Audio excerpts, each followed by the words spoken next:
leyendo Los Hermanos Karamazov de Dostoyevsky. Eh, Normalmente lo leo en mis ratos de soledad cuando no hay tanto estrépito a mi alrededor. Y bueno, comenzaré leyendo el primer capítulo. Capítulo primero. Fyodor Pavlovich Karamazov. Alexei Fyodorovich Karamazov era el tercer hijo de Fyodor Pavlovich Karamazov, un terrateniente de nuestro distrito, tan conocido en tiempos por su trágico y oscuro fin que sucedió hace 30 años justos y del que hablaré llegado el momento. Ahora, me limitaré a decir de este terrateniente, así lo llamaban, aunque en toda su vida apenas se le vio en su hacienda, que era un tipo raro, aunque se da bastante a menudo, un tipo de hombre no solo ruin y corrompido, sino también estúpido. Pero de esos estúpidos que saben arreglar muy bien sus asuntos económicos y nada más que estos, a lo que parece. Fyodor Pavlovich, por ejemplo, había empezado casi de la nada. Era un terrateniente de lo más modesto. Procuraba sentarse a comer en mesas ajenas. Parecía con aficiones de parásito. Pero a la hora de su muerte en su casa aparecieron 100.000 rublos en dinero contante y sonante. Y al mismo tiempo, sin embargo, durante su vida entera fue uno de los tipos más estrambóticos y estrafalarios de todo el distrito. Lo repito, no se trataba de estupidez.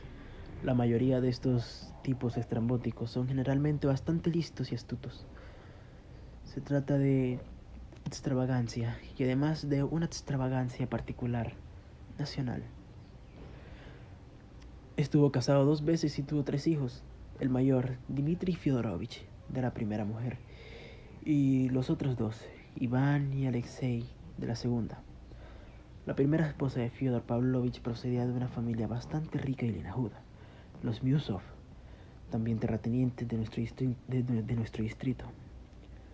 ¿Cómo pudo suceder que una muchacha con buena dote, hermosa además, y para colmo, viva e inteligente, se casase con aquella nulidad, con aquel enclenque, como todos lo llamaban entonces? Es algo que no entraría a explicarlo.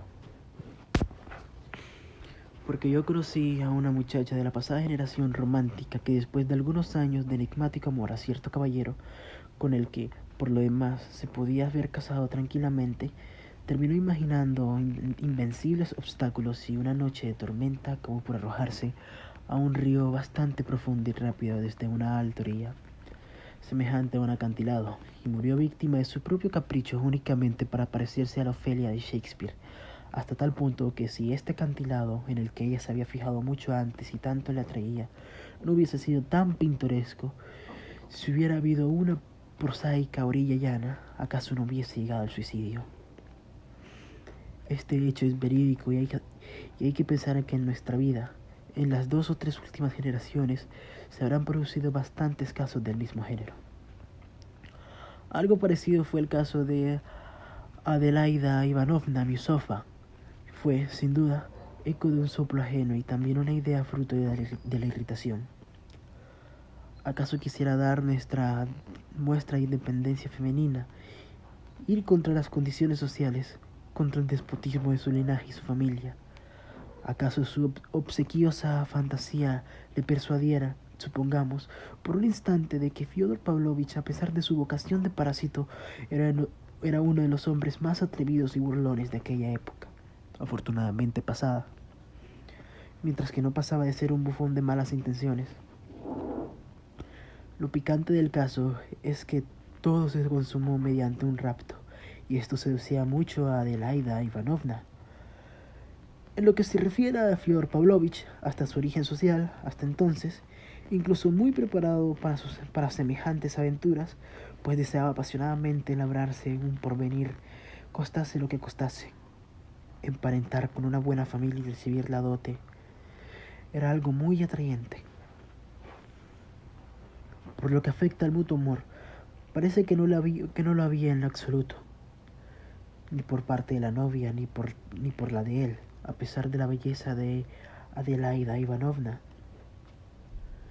De tal suerte que acaso este fue el único caso en toda la vida de Fyodor Pavlovich, que siempre fue muy lascivo y que en todo momento se mostraba dispuesto a arrimarse a cualquier falda, en cuanto se le hacía un guiño.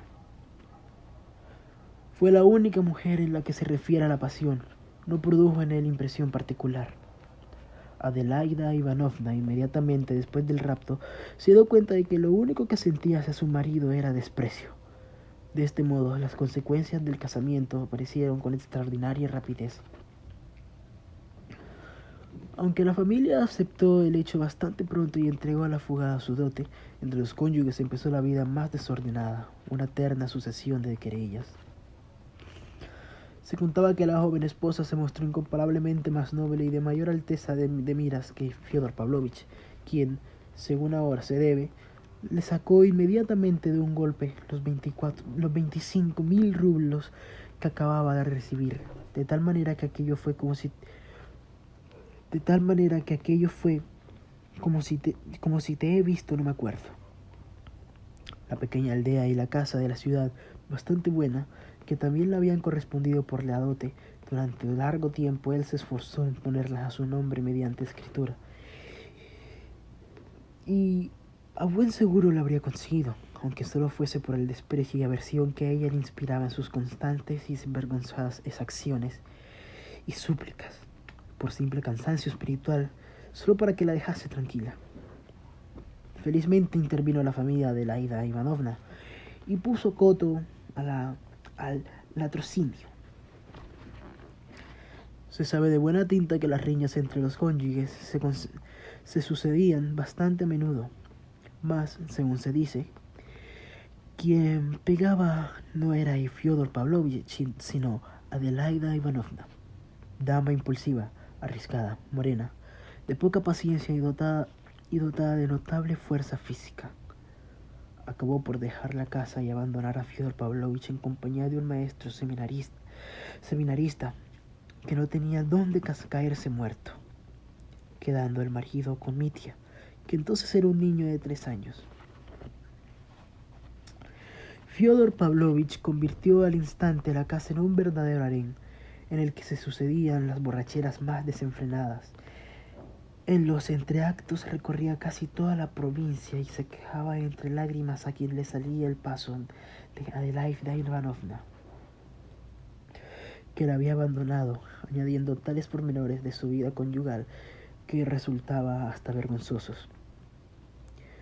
Pero lo principal es que parecía agradarle desempeñar ante todos el papel de marido burlado y describir con gran lujo de colores los detalles de su agravio.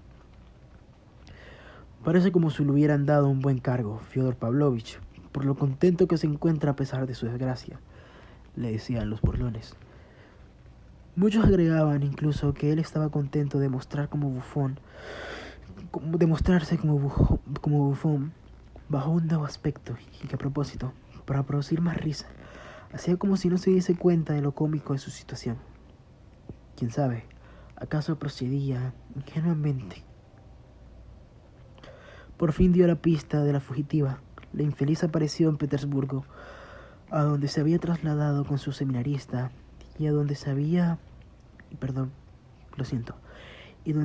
entregado la reserva a la emancipación más completa. Fyodor Pavlovich empezó inmediatamente con los preparativos a trasladarse a Petersburgo. ¿Para qué?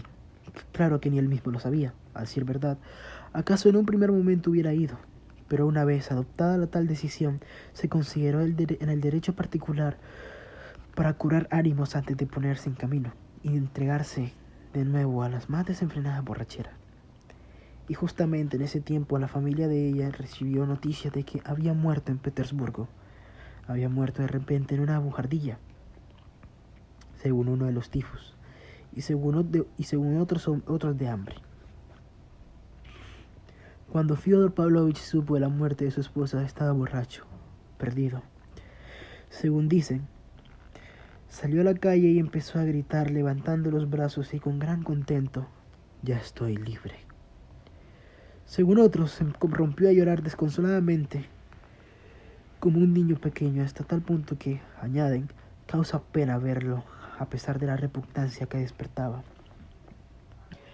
Es muy posible que ocurriese lo uno y lo otro, que se alegrase de su liberación y llorase de él por su libertadora por un tiempo. En la mayoría de los casos la gente, incluso los malvados, son mucho más ingenuos y simples de lo que nos figuramos. Y también nosotros mismos. Fin del primer capítulo. La verdad es que me trabo un poco al narrar. Y es que sinceramente no estoy tan acostumbrado a narrar en voz alta. Y que supongo yo que es normal que me trabe un poco.